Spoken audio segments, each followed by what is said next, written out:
Welcome back. I'm Gary Parr. And I'm Beth Ellicott. And you're listening to the midweek version of Fiber Talk, the twice weekly podcast for the needlework artists. And we will be naming this show the Allergy Show. Yes, because we're both suffering. I can tell my voice is just going right now. It's like, oh no. The miracle of modern medicine is keeping us on our feet, but yeah, it ain't pretty. Nope.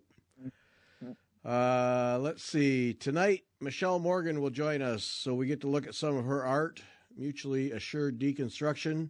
So she'll be our guest tonight. That should be fun. It will be fun. And see if Gary buys that black one from her. Oh, if it were for sale, I think I would.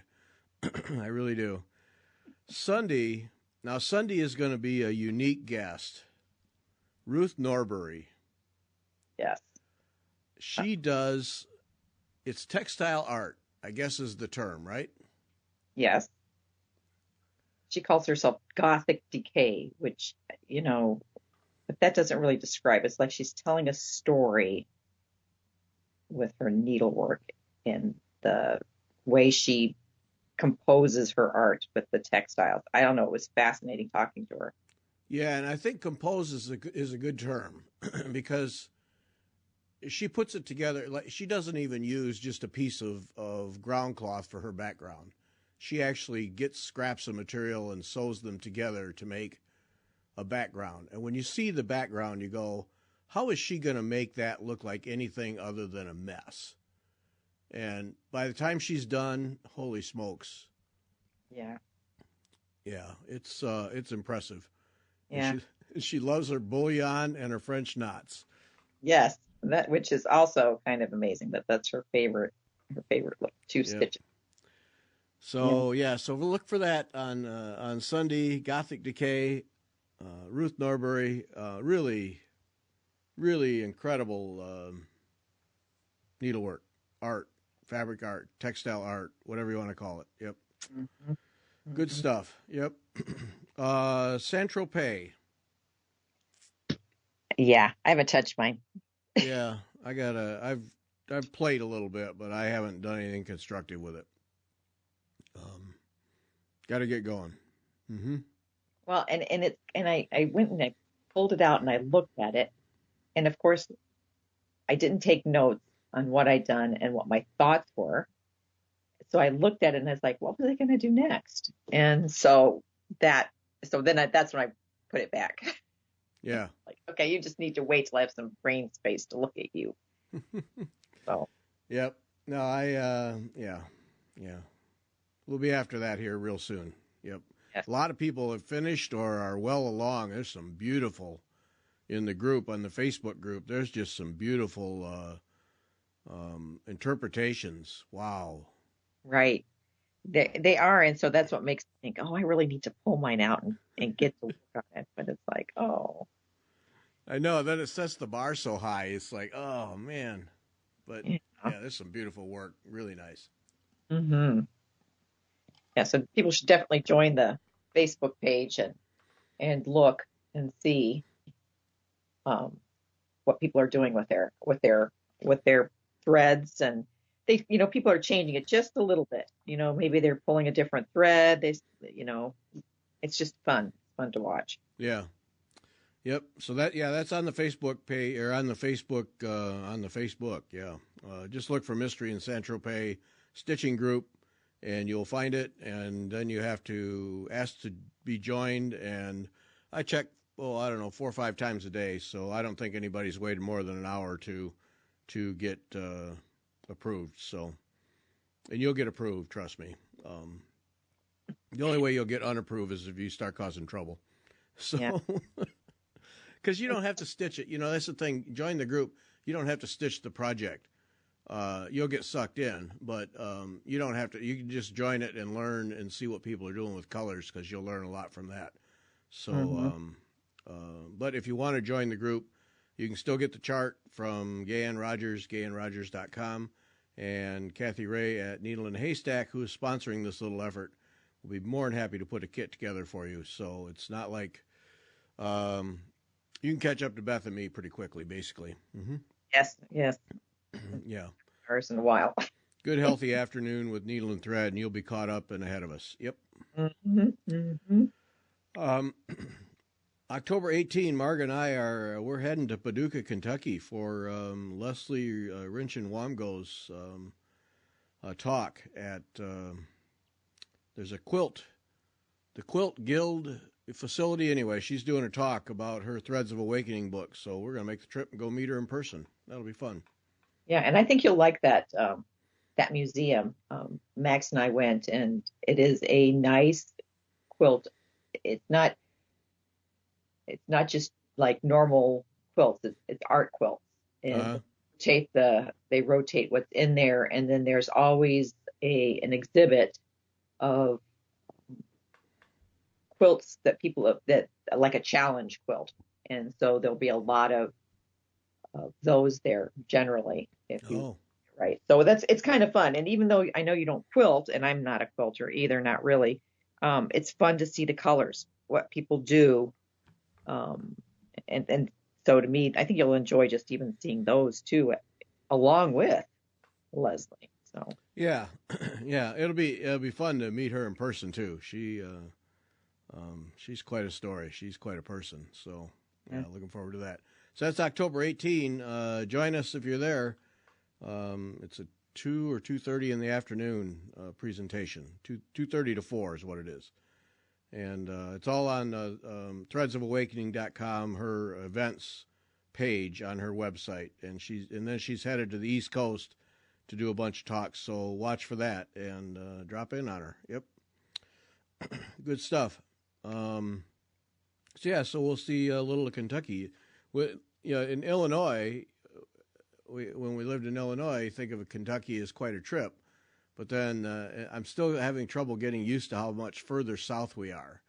And I looked on the map, and Paducah, Kentucky, that's just down the river and across, and we're there. So, yep. Right. Yep. So look for that. Some talk last Wednesday about having a Fiber Talk weekend conference. Not conference, Stitch, Retreat. whatever. I don't know.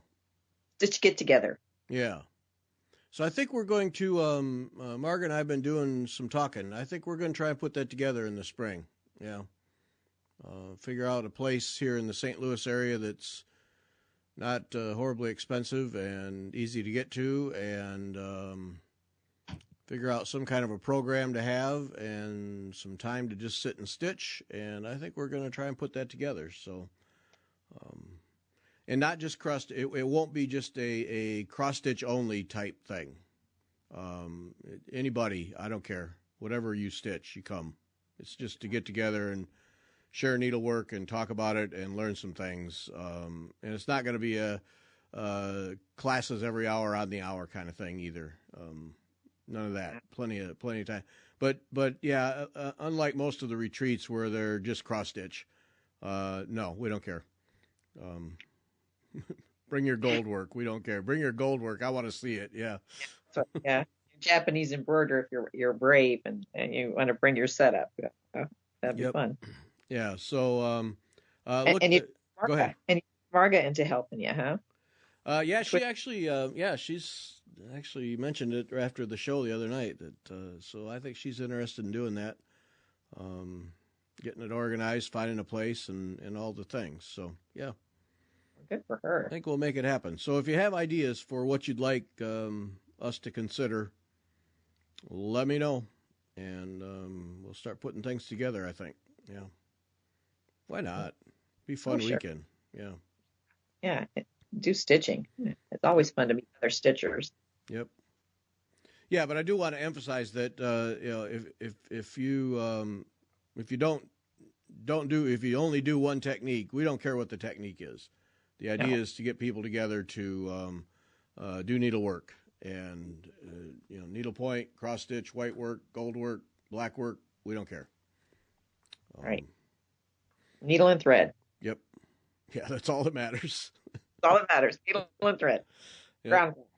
Ground something. Yeah. So so that's coming up. I think so. I think we're going to put that together. That should be fun. Now, you raised the other day, Saturday, I guess it was, something that quite frankly had fallen out of my head, and that's the EGA virtual lectures. Yeah, I was surprised you didn't try for those again. I know I have been I faithfully sign up for them every time. I get a little reminder sent to my email box saying, "Oh, it's time for you to sign up." Um, I go and I sign up and I put myself in the lottery, and a lot of times I haven't made it. For the last 2 months, I have. I couldn't attend the one with Margaret Kinsey. The I think she was doing the Rosashi, Right. um, but I was busy, and so immediately when I realized that I had something scheduled, I canceled, and they gave my spot to somebody else on the waiting list, which is nice. They also have something called, I think they call it flyby or fly standby. So because people won't show up and they only have 100 spots.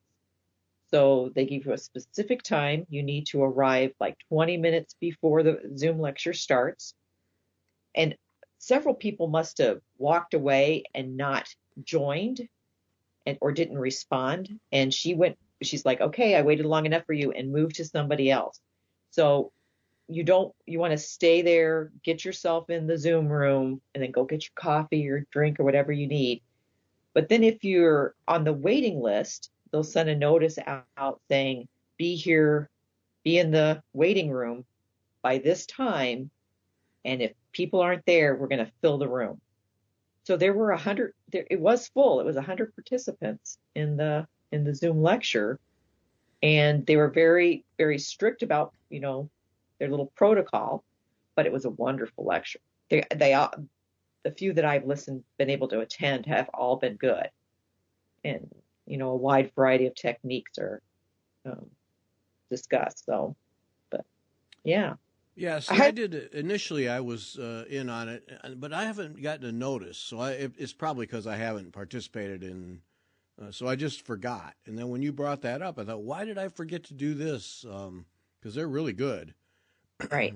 So I better get myself Uh, on the list. But yeah, it was one of those where I didn't get in, and then just forgot about it. But right. yeah, you got to be persistent, I guess. And the flyby thing, yeah, or the standing room only um, thing, that's a good idea. Then they don't have wasted spots. Right. And I think that's what the problem was. People would say, oh, yeah, I'm going to come. And then they wouldn't show up. Life happens. Something happens. You can't make it. You have an emergency or you forget or whatever. So this is a way for them to make sure everybody, as many people as possible can. Now, if you go to the EGA website, I think you can set a reminder to be signed up for that lottery. So the Oh, next, okay. not until November is when I think is when the lottery is happening. And then they'll ping you and say, okay, you have this much time to sign up to get in. And so you go, you sign yourself up, and then you get a notice if you're admitted or not. So, because I think the next lecture's not till December. Oh, okay. All right. Well, then I'll be as soon as we get done here, I'll be getting back on the list and back in the deal because yeah, they're really good. You got to be an EGA member, but that's not exactly a burden, quite frankly. No. Sign up, EGA member. Be a member at large. If you don't know anybody, you don't have a local guild, just be a member at large. That's what I do, and you just pay the annual fee, and then you have all the privileges of the EGA, which are extensive. Right. Yeah, and this has been nice when people figured out Zoom and EGA figured out this Zoom lecture thing. This has been a nice bonus. These lectures can be expensive for a smaller guild to have, and here you have this opportunity to hear, this was Catherine Jordan and her needlework maps, which I find fascinating. In fact, I have one of her maps in my basement. There we go. Waiting for me. But it was just interesting to hear her talk about it and how she goes through her process of making her maps. And so you learn so much from attending these lectures. And yeah, highly recommend it. I highly recommend it. Yep. So check that out. Yeah. I say to myself, check it out. Let's go. Yeah, I just need to, you know how those things just fall off the table and then Right. you forget Right. about them. Yeah. Right. And the other thing EGA is offering is it's got its online classes going now. And several members of my guild took I'm going to, Katie Do Good. That's not her last name. She does gold work. Anyway, Oh, yes. took, DUIGUID. yes, That one. That Katie. Mm-hmm. they took gold work class, which was a beginning class, and it had videos to go with it, which was really nice because if you're a beginning gold worker, you want to be able to see that, see how everything works. And they said they were excellent. It was an excellent class. Yeah. And as a member at large, you can take those classes. You don't have to be a member of a large guild to be able to take a class like that, which is also an advantage if you want to learn a technique. Yep. So. Yeah, egausa.org. And there's a bunch of free stuff that you don't have to be a member. There are some free projects and things that will entice you to join the organization, no doubt. But EGA is they got it together. I really like them. I mean, they sponsor a show every month, so I like them for that. But on top of it, I mean, just as an organization in general, I really think they're doing. They do a lot for a lot of people with a lot of techniques, different techniques. You can easily find something from EGA that suits your desires. Yep. Right. Good one. Now your local EGA chapter, what small number, large number? I think we have about 50 members. 50. That's pretty good. Yeah, some of them are plural. We have a lot of people that live locally or, belong to our chapter and another one. It's not too bad, but to get a workshop going, we normally have a minimum of 10, and sometimes that's hard to get if it's a technique people don't want, so it's a nice size guild. We have people joining all the time. We just had someone recently ask about joining. Yeah. So but what's nice about having a guild is you have people there that maybe know a specific technique or are willing to teach you how to do something. So the other day we were practicing putting together like a small flat ornament thing, and I sat down and I was supposed to teach it, and the gal said, "Well," across me, she goes, "Well, you really should do it this way. I was taught to do it this way," is how she put it. And so she showed me the correct way to do it. And I said, "No, why didn't you teach?" She goes, "Oh, I can't teach in front of a group." But then she proceeded to teach all of us at the table the correct way to lace this thing so you had really nice mitered corners on a small little project. And I was like, this is why I like being part of a guild, because if I had just fumbled through them myself, it would not have looked as neat as when this lady took the time to teach me. And again, we have lots of members who have, a lot of knowledge, and they're willing to share that knowledge. Yeah. With the other members, it's really nice. I could teach a group of people around the table, but I can't teach. Yes, you can. Yes, you can. Just didn't want to stand up in front of us and teach, I think was the issue. But right. I understand. Yeah, that is intimidating. For some it can be intimidating. It never bothered me, but yeah, it can be intimidating. Stand up there, and all eyes on you, and all right, now you're supposed to deliver, and right. Yeah. But because it was a small group just sitting there, she felt very comfortable, I think, helping us walk through it. So then set up people in a circle and be one of the people in the circle, and then do it that way. Yeah, I don't know. Right. Yeah. Right. No, I when you stand up in front of a bunch of high school kids and have to teach them science, you get over that stuff in a hurry. Yep. I am sure that would be terrifying. Yeah, that's you either get over it or die, one or the other. Yep. Yeah. Sink or swim. Yep. Sink. at that point. Yep. Yeah. So join the EGA. If you're not a member already, join them. Check it out, egausa.org. There is a lot of free stuff that is there for anyone. Once you get inside, and I'll tell you, if you ever have any doubts, just go to the gallery section at the AGA website. Yes. That'll cost you a couple hours right there. Mm-hmm. Mm-hmm. Yeah. Okay, I forget who we talked to.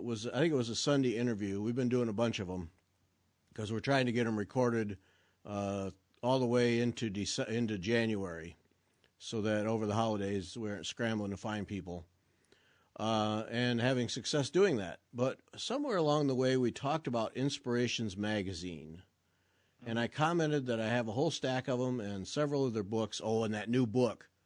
Oh. That was bad. You sent me looking at that, and I was trying not to. Oh. What is it? It's a Christmas one. Mary Corbett. You can get it from Mary Corbett if she has any left. Yeah, no, it's not. I don't think it's. Is it Christmas? I don't think it's. Oh, I thought it was Danbury or something. I thought it was a Christmas theme though. Maybe it's something else. Yeah, I don't think so. It does have a penguin in it. That penguin, adorable. But that book, I got to get that book. And Mary Corbett has some, or at least she had when she announced it. Probably in typical Mary Corbett fashion. 5 minutes after she announced it, they were gone. But that's one of their passions, right? Passions for needlework. Right, and I think it's book 4. Yeah, worth owning. All of them worth owning. Own them all. Just to sit with your feet up one night and just go through them. That's all that matters. Yeah. Yeah, I keep thinking of that little. It's a 3-dimensional penguin that's in that book, and I'm like, oh, that is so cool. Oh man, how did they make that? Oh, and then I just want to look at it closer, and I'm like, well, now I got to get the book. Yeah. So the Passions books, that series, well, they just do everything so well. I mean, if you're not a subscriber to Inspirations magazine, if you get no other magazine about needlework, that's the one to get. Without a doubt. And I mean, they never disappoint. But I don't remember who we were talking to, but I commented that I have a whole stack of their stuff, and I've never done one project. And after we got done recording that show, I thought, how come? Why haven't I? Because there's 2 or 3 in every issue that I would do. Mm-hmm. So why is that? What's wrong with me? Yeah, it's we did. Well, it was called Collier Square by Betsy Morgan, and we did that as like a little study group at my guild. So the price of the kit from Australia was more than we were like, we could probably kit this if we had X amount of people, we could kit this cheaper, and that's what we did. It took us a while to gather all the stuff we needed, but we did. We kit it up, and we all made it, and there was 3 of us that finished it because that was the part we were most interested in. The stitching wasn't that hard. There were a few specialty stitches, but then we made this thing that it opens and it closes, and it was fun. It was fun. and then another group from that same magazine, they gathered the materials and are doing Hazel Bloomcamp's mandala musings out of it. Oh. Again, one lady said, okay, I'll get the materials for us and I'll lead it. And she did. She's got 1/4 done, and it's just beautiful. Mm-hmm. Just a beautiful pattern. But we said, okay, you guys get your magazine. So yeah, beautiful. Yeah. You should do something out of there. Yeah, I should. Because see, that's the other part is you don't have to buy the stuff from Inspirations. You don't have to buy the kit from them. They list exactly everything you need for a project. And so, Sassy Jack's, Needle in a Haystack, Kim, Kathy, they'll help you get it. Your local needlework store, they'll help you dig the stuff up, if it's available. Some of it might be tough to get a hold of, but if you poke around a little bit, you'll find it. If it's unusual, Kathy Ray probably has it. Right. yeah, you don't have to pay shipping from Australia and wait for the kit. And they're usually sold out anyway. You can source your own materials. It's The only thing I'll say though about that is the beading. oh yeah, Of beading things, and just because if you have to buy your own beads, unless you're not close to a bead store, and I think there are only two really big bead stores in the United States, that's hard to do, and it's cheaper just to buy the kit, yeah, because you have to buy so many extra yeah, to get what you need, and so it's one of those things that's probably more cost effective to just buy the kit.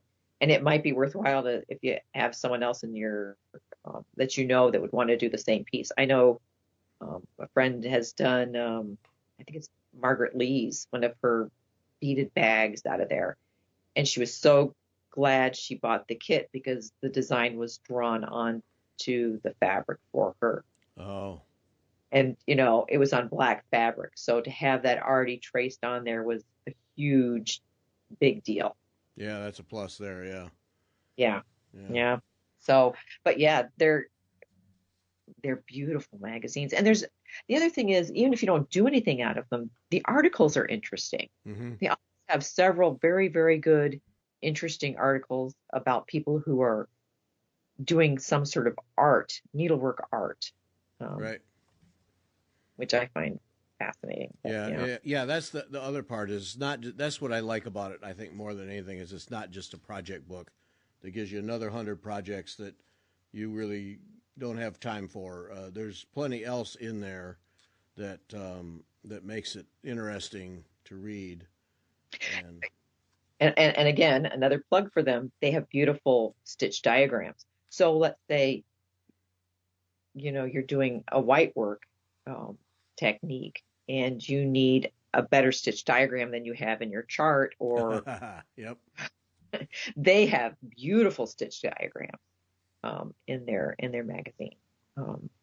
So again, a good resource for that. So yeah. Yeah, in the recent issue, The Spirit of Christmas, whatever number that is, 116, it was there's an article in there about Lindsay Gradoff from Japan, who we interviewed, and huh? interesting. She's a lot of fun anyway, and I love her art. But it was like, oh man, I wish I could get a line in there and say, hey, listen to the podcast on Fiber Talk, because Yes. But yeah, so when you read that article, look up the podcast on Fiber Talk and listen to her. But yeah, I really like her art. It's creative. Yep. And in that magazine, you said you liked the Noel, which was kind of like it looked like it had gold work and then like a stump work leaf in it. I got to ask you, what drew you to that piece? Well, a couple of things. It's Wendy Ennis. I got to see if I can get Wendy to do a show with us. Wendy Ennis is the designer, and it's on a red ground cloth. It's Christmas, obviously. And then it's gold work and ornue, and then the word Noel, and then there's some stars that have some gold work around them and some crystals, and then there's a stump work pair of holly leaves. I think what it is it's just so elegant. It's simple and elegant, yet to look at. It's not something you get tired of looking at, but from a stitching perspective, I think there's a nice challenge there, but not overwhelming. I mean, the stump work leaves would be the part that would be tough, but I think it's just the elegance of it.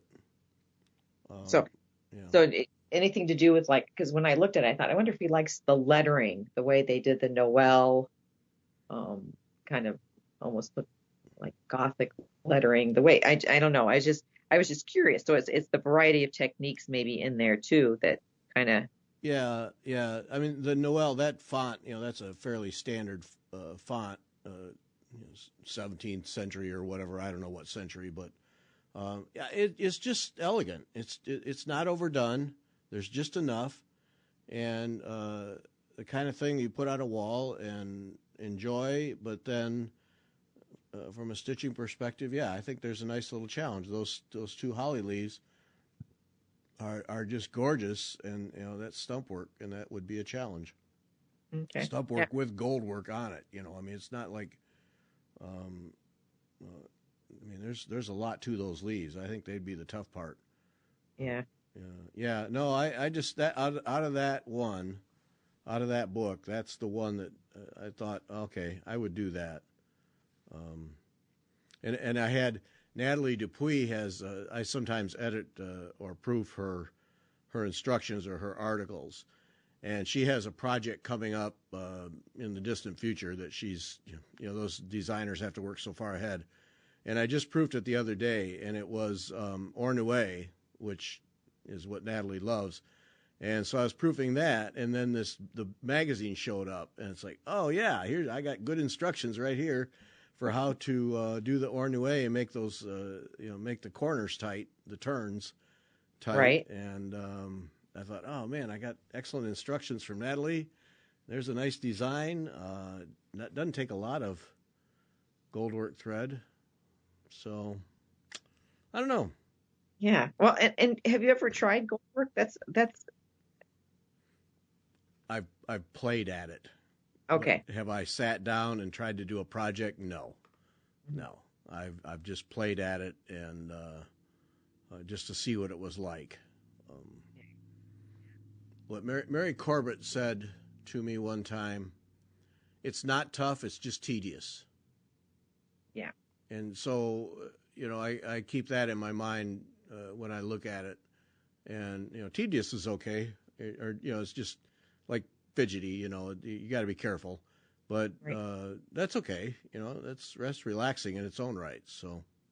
Well, and I kind of think if you really dug into it, I think it's a technique you would like because it really needs to be very precisely done. Yeah. Good. And you're a very precise person. So I think you would enjoy the technique once you got into it. Yeah. Just I because, think that's what appeals to me is exactly that. Yes. Mm-hmm. yeah, because it does a certain amount of everything has to go to a certain way, precision, or it just doesn't look quite right. Yeah, it doesn't look well. It doesn't look good at all. Yeah, then it comes back to I simply gotta get over the slate frame setup hump. Oh, You know, you I mean, it's really tragic, but that's what it is. Because I think, oh, gold work. Oh, I want to do that project. I'll get the materials. Oh, I got to set up a slate frame. So now I got to learn how to do that. And I know it's not tough because people do it all the time. It's just getting over the hump, right, and I think again, it's going to be one of those things that once you do that, you might be needing more slate frames because you will love having tension. Because I know, talking to Deb DeCrane, we were discussing scroll frames, and she was like, yeah, this is tight. She says, but it's not as tight as my Japanese embroidery, not as tight as I can get. And because that's what she does mainly. That's her kind of her passion, her love. She likes to have everything drum tight when she stitches. And so, yeah. And for me, I don't need to. That's not, for me, I kind of like a little bit of slide in my fabric, I guess. A little give, I guess, a little give. And so for me, it's not as important and it doesn't bother me. But I know, I just think if you get that slate frame set up, you would never turn back. Yeah, see, and that's just it. I'm convinced of that because I like things as tight as they can get, the ground cloth as tight as it can get, and I am absolutely you're dead on. I'm sure that once I learn to do it and can get it satisfactory, that I'll never go back to anything else. Yep, everything will go on a slate frame. Yeah. Yeah. And I'll have a stack of lumber here a foot high. Yeah, see, you need to learn to do it before the retreat we're having, and then you could bring that and either, put it out for sale or put out the scrap wood or put it on a freebie table and say, here, you want to try a stretcher bars? Here's these cheapy ones. Get them out of here. I don't need them anymore. Yep. I'm using a slate frame. Yep. Now, I found it because we were having an exchange about what's in the magazine, and I found it Right. interesting because you can take or leave gold work for the most part, but Right. the Balthazar Christmas beetle, I know. I saw. Tanya Cohen from Australia, and then that you selected that, even though it's gold work, as what you would do, your favorite thing. Yes. And I look at it and it's like, Beth, that is gold work. And I'm like, but look, the wings move. Yeah. And it's three-dimensional. And I've decided that's something that it just calls me every time. It's and even there's like a red work box in there, which is, I think it's backstitch. I think you trace the design on. And I thought, Beth, you have so many of those charts. You have Willing Hands by Betsy Morgan, which was also, I think, put out by Inspiration. Yep. And you have those books to make a TUIs. And I think that's what appeals to me. It's the 3D-ness of it. And we were discussing this. I was discussing this with someone the other day. Like, why do these things appeal to you? And I'm like, I think it's the engineering in me. I want to know, how did they make it? How did they construct and put it together so you have something that's three-dimensional? Yeah. That, more than just a flat surface. Yeah. Yeah. It goes beyond just hanging on the wall. Yeah. Right. How did they make it into a box? How did they make it into this beetle? How did they make that penguin? How did Jenny Aiden Christie make that owl? Yeah. Yeah. That owl. I know. All the stuff Jenny Aiden Christie has done, and when you see that owl, you go, "Holy smokes, lady! Wow!" I know, and I've seen that, and she's got the two birds, I guess they're wrens or something, on a little mound, and they're nice, and I've looked at them and I think, yeah, they're kind of nice, but the owl, Yep. with the head that comes off and has a little thimble inside, I'm like, Yep. my wish list.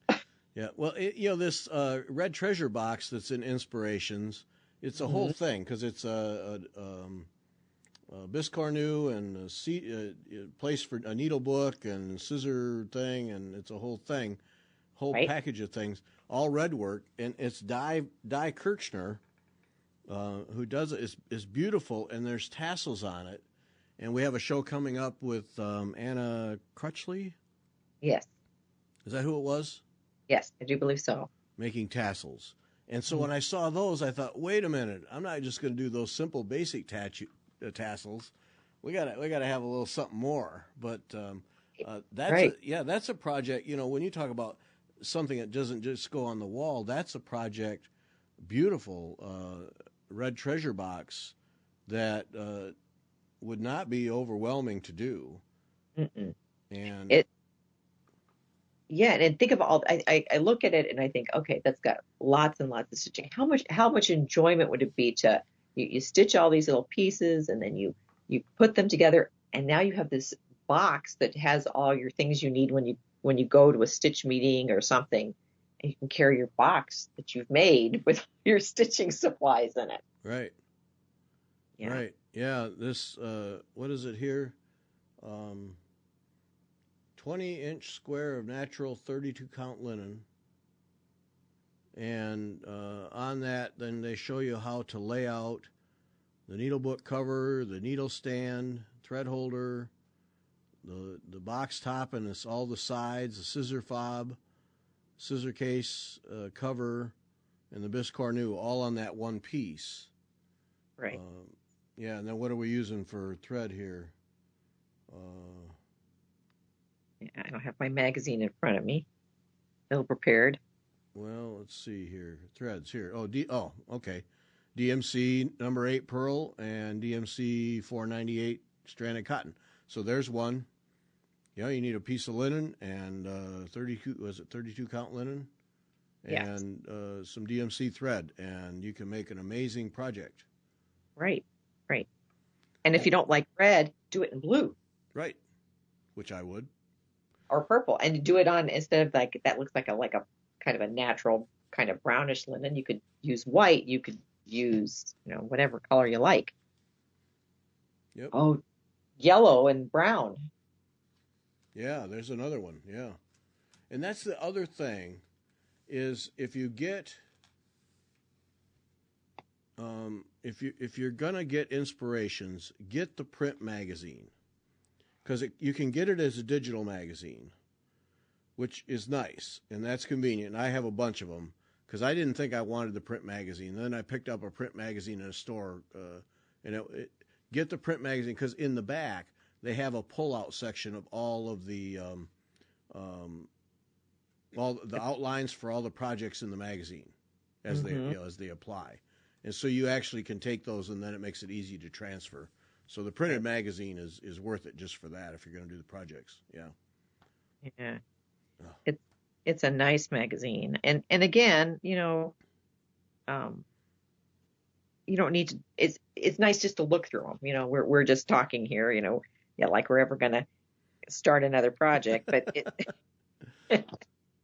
but they're beautiful. They're beautiful to go back and look at. And one member of my guild said she went through and she culled her old inspirations and she looked at them and seriously said, I'm never going to do anything in this magazine, and brought it to our stash sale. Well, there's only one that I didn't have. So I debated on it and no one had taken it. I said, okay, I'm going to take that one.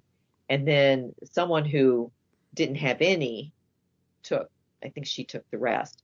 But they're just beautiful magazines just to look at. I like just taking them out and reading through the articles again, looking at the pictures.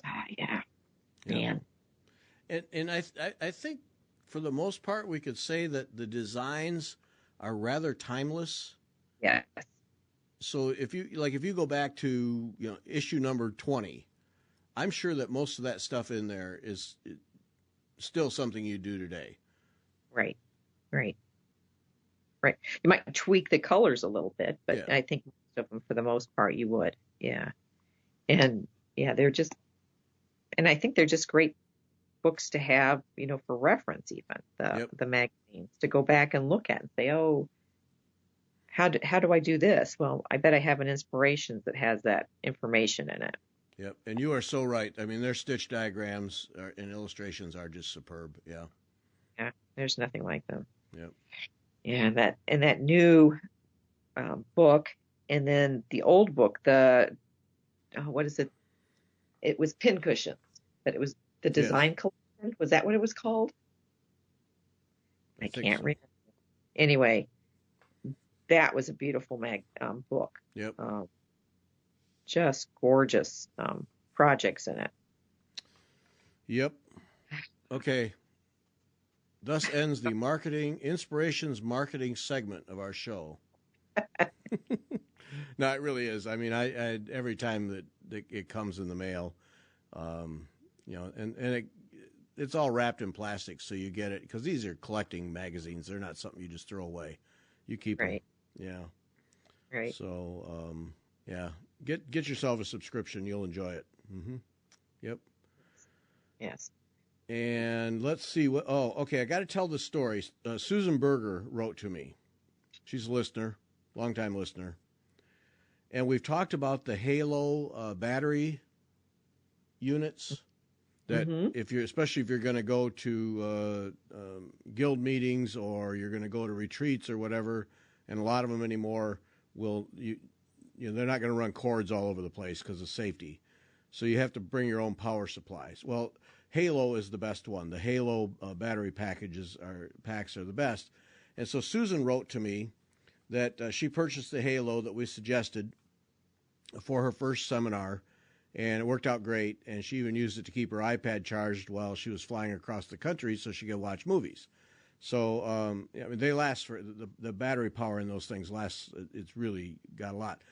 But then one of the things that they promote when you buy the battery, and it actually comes with it, is a set of jumper cables, because they promote it as a device that you can use to jump your car if the battery's dead or won't start, which usually would happen if the battery's dead, now that you think about it. Yeah. So...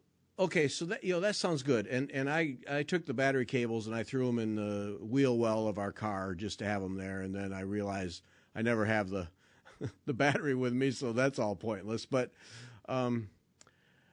you think about that. Okay, this thing is what, 8 inches long, maybe a couple inches thick, heavy, but it's not a huge thing. And you think, all right, would it really start a car? Come on, really? Okay, well, Susan Berger tells she and her husband loaded up their van with bikes, and the car wouldn't start. They had an outing planned, a day outing planned. She pulled out her halo, attached it to the battery. They waited about 5 minutes, and the car started. She says her husband was shocked. They threw the halo in the car and drove to the bike trail, did their riding, did their daily event. When they returned, the car wouldn't start again. And the halo started it again.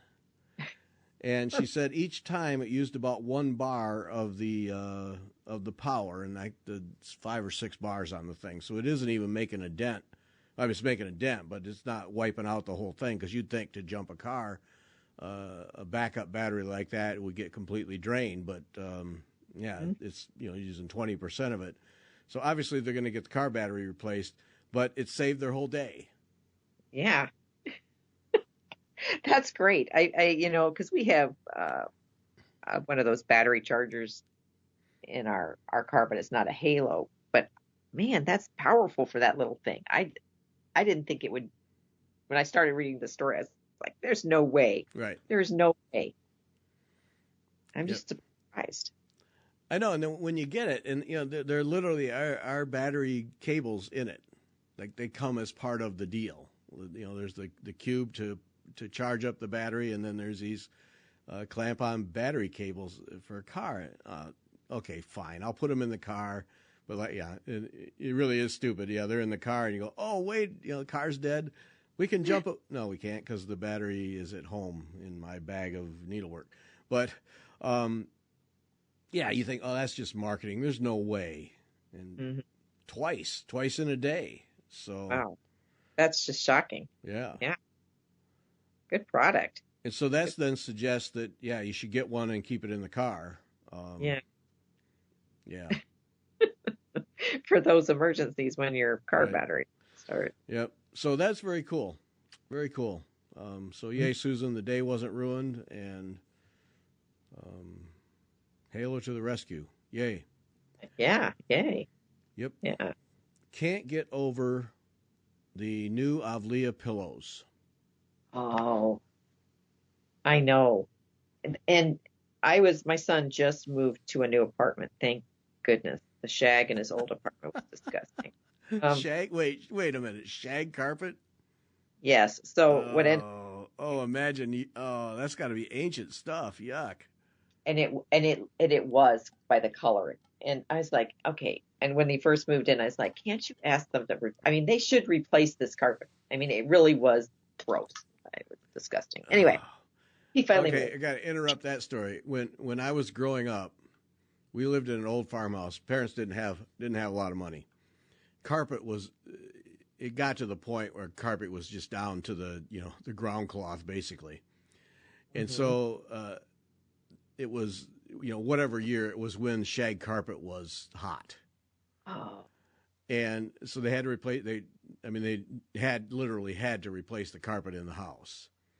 And because there was not hardwood floors underneath it. It was, this old house. And replaced it with shag carpet, the kind you had to rake, you got the rake. Oh. And I bet it wasn't 6 months, and we all just hated it because it never looked good. Brand new carpet, it was always stomped down, and then you'd vacuum, and then you'd have to rake to get it to look good, and then somebody would walk through and say, oh, what was the point of that? Right. Yeah, okay, all right, shag carpeting, never, ever, no. Whose idea was that? Yuck. I know. Well, they were forced to move. They I don't know, they had to move, and I was glad.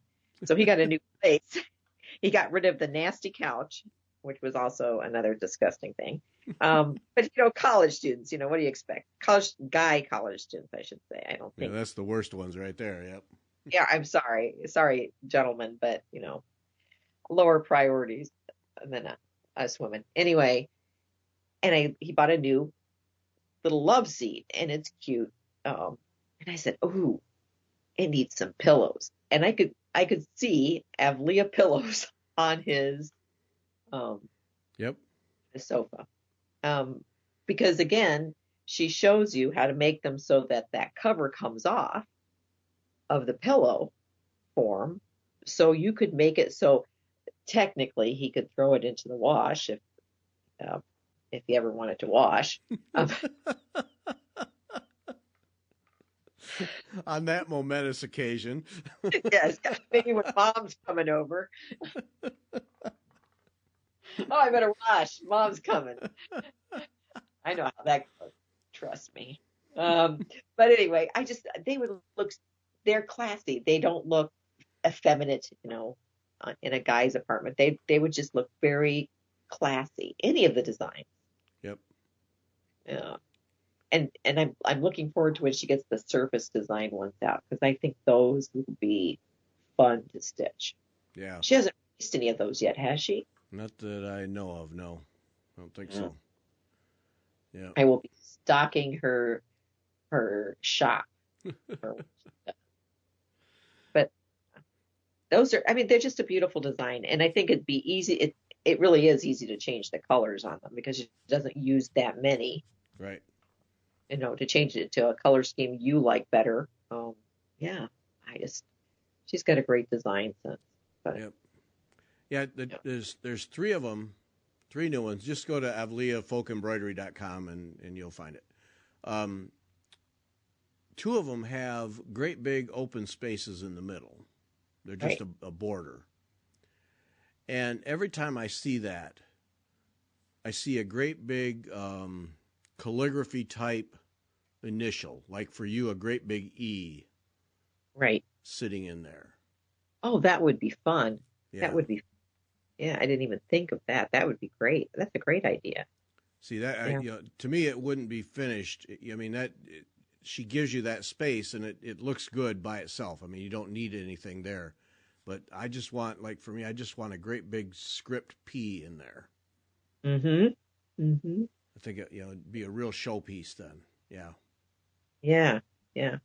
And again, I think it'd be easy too.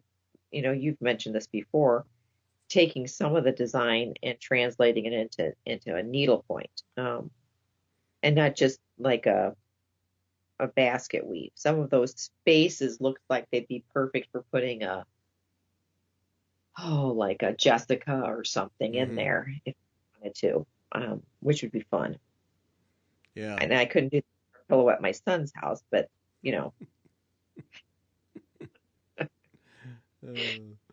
Mom's coming. No. Mom's coming. We better clean this place up. Yeah. Okay. To run the vacuum cleaner.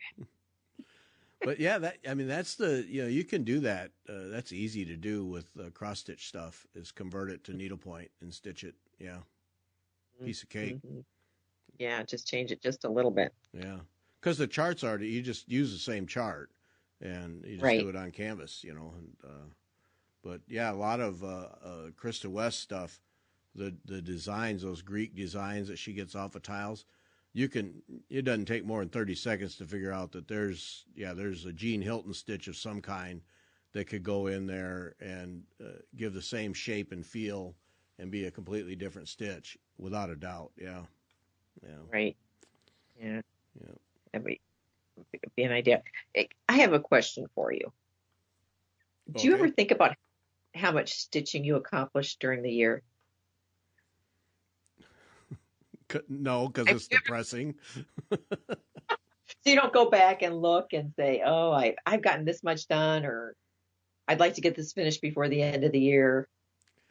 No, I don't, because well, I mean, finishing pieces is not something, but it frustrates me. See, that would just frustrate me even more, that how realistically how little I've done. A lot of starts, a lot of little bits, but no, it would really be demoralizing if I sat back and did that. Now, like for you accomplished quite a bit, but yeah. But I guess I like, some years I don't, though. Some years I accomplish less. Like this year I accomplished a lot. yeah. But I think the year before I didn't accomplish nearly as much. but I think sometimes it's kind of nice to look back and kind of make an assessment and to see what worked and what didn't work. And I think for you, especially this year, I mean, you moved, right? Did you move this year or was that last That year? was last year. Yeah. Yeah. All right. But then you started grandpa duties. Right. Right. And that's gotta take a ton of time. I mean, there's just no way around it. I mean, and it's not like you dislike doing it. It's why you moved. Right. So this is right now is probably just a season for you. Yep. Yeah. Yeah. There's that, and on top of it is time. Hmm. Because one of the things like this past weekend, I was thinking, oh, I got zero stitching done. Now I did play with threads for the Saint Tropez thing to see what I want to do, so I did get some time in. But and this isn't a complaint, but so much of the time gets taken up doing prep work for podcasts, Hmm. and and that's fine. We enjoy doing them. They're a lot of fun, but there is a lot of time for it. So, like for every Sunday show, there's just an awful lot of research and background time that goes into each show, so that you can have an intelligent conversation with the person, or semi-intelligent, or whatever. But so it does. It's not like I'm not doing needlework. It's just a different kind. Hmm. And so yeah, that takes up a lot of free time. And well, I mean, you do the same prep for the Sunday shows, and Right. you know what it takes. And so for me, it's yeah, the time to stitch gets limited, and yeah, I've had some health issues here that have kept my energy down. That now apparently it was all allergies, which has been a fascinating thing. All summer long, just dragging my heels, just tired all the time, and apparently I live in a cesspool of allergens. So that's Well, at that's least you out. I know, but who'd have thought that? But now that's starting to straighten out. I actually get up in the morning and feel like I can do something. Um, so yeah, but I mean, it's not like I don't get the needlework in, because there's plenty of talking about it, no doubt about it. But like right now, I'm sitting at my table, and I have all the rainbow gallery threads out that I was researching to use on the Saint Tropez thing, and I was making a little progress there, and then I decided it wasn't going to work out. Well, now they're all sitting here because I haven't gotten back to them. So, um, yeah, it's Right. just And there is it's just a personal thing. I can't help it. right. And for me, it's like today is going to be taken up with getting ready for my guild meeting. I've got to, Yeah, you know, gather things for that. And so, there is though there are those things that kind of keep us from doing it. And but I don't know. I sometimes I like to say, okay, well, what worked and what didn't work, and see if I can change things. Um, so I have a little bit more time, even just, I think we talked to somebody who's going to be a guest coming up, and she said, she even if she just had 5-10 minutes, and I think that's something you still aren't able to figure out how to do, just to take 5 minutes to stitch, no, 10 minutes. no, I haven't. We've talked about that 1,000 times, and I haven't. And you know what? I was thinking this weekend. Okay, when I had a little time Sunday, I had some time to stitch, but then we had to get ready for another guest, and I got done with that, and I thought, all right, I should stitch. And I thought, what I really want to do is I want to just sit here and do some mindless cross stitch. Hmm. I feel like doing that to actually have to apply my mind to select colors and do a Jessica or whatever. I just don't want to. So it would be really nice to just do some cross stitch, but I'd put all my cross stitch stuff away because I was going to work on some needlepoint stuff. And then Hmm. it came back to me, it was Sarah Dennis, I think, who said she has several slate frame trestles set up in her studio because so she can work on different things. And I thought, I need to at least try and set up a cross-stitch piece that stays set up for that 5 or 10 minute thing.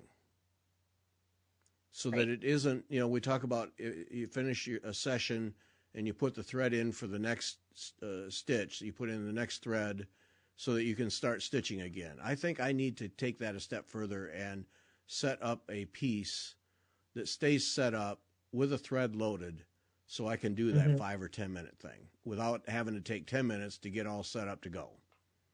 Right. And I actually wonder if your little band sampler wouldn't be ideal for that, because it's a nice small little piece, and so it doesn't take up a lot of space, which also could be a problem if you have something that's taking up a ton of space. Who wants to be having that just laying around? Right. Yeah. And then small, you'd see progress on it too, which is also would be nice. I don't know. Yeah. I gotta change my approach here. We've talked about me changing my approach, but now I actually am feeling rather normal these days. So, miracle of modern medicine. Because it was just all summer long. All I wanted to do was take a nap. And it turns out it was allergies pounding on my body. Who knew? Yeah. But so that's kind of where I'm at right now, and I realize it's one more in a long list of excuses and justifications, but and I think women sometimes, we know, especially if we're a stay-at-home mom, you don't always have huge chunks of time. Yeah. You just don't. You have 5 minutes, you have 15, and you got to get something. You want to get something done in that time, and so you just you take it. You don't say, well, okay. You find a way to use that time usefully, and I think it has to do with just being not having huge chunks of time to yourself. At the risk of being absolutely sexist. Isn't that a skill that is particularly as a mother that you learn? I think so. I mean, I think if you were a stay-at-home dad, you might have learned it. I mean, but I think women, you just do. If you only have so much time in a day, and to get everything to fit in, you've got to not waste any of it. Yep. One of those time management skills. Well, I mean, fundamental things like the baby sleeping. I haven't had a shower in a day and a half. Hurry up. House is quiet. No one is breaking anything. Okay, I'm going to read a page from this book. Right. But but see, and that's a powerful tool to have. Especially, even when the kids are grown, that's a powerful tool to have, because you really do make the most of your time. Right. Yeah. You just learn. That's how to get everything done you want to. It's survival, isn't it? I mean, come on. Right.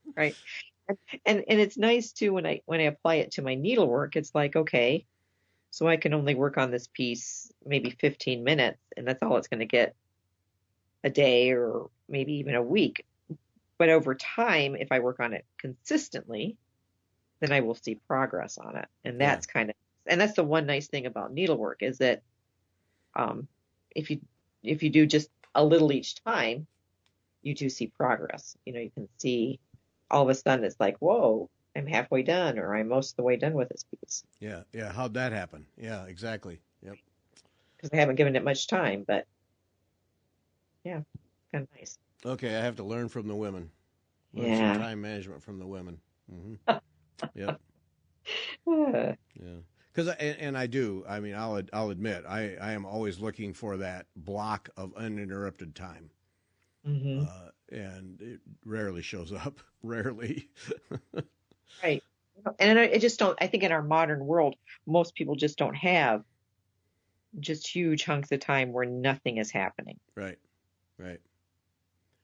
I think it's just part of how our world is running now. Right. Well, that, yeah, and that's just it. Is where's the day that there isn't something that interrupts the flow of the day, Mm-hmm. and they're so rare. They're just so rare.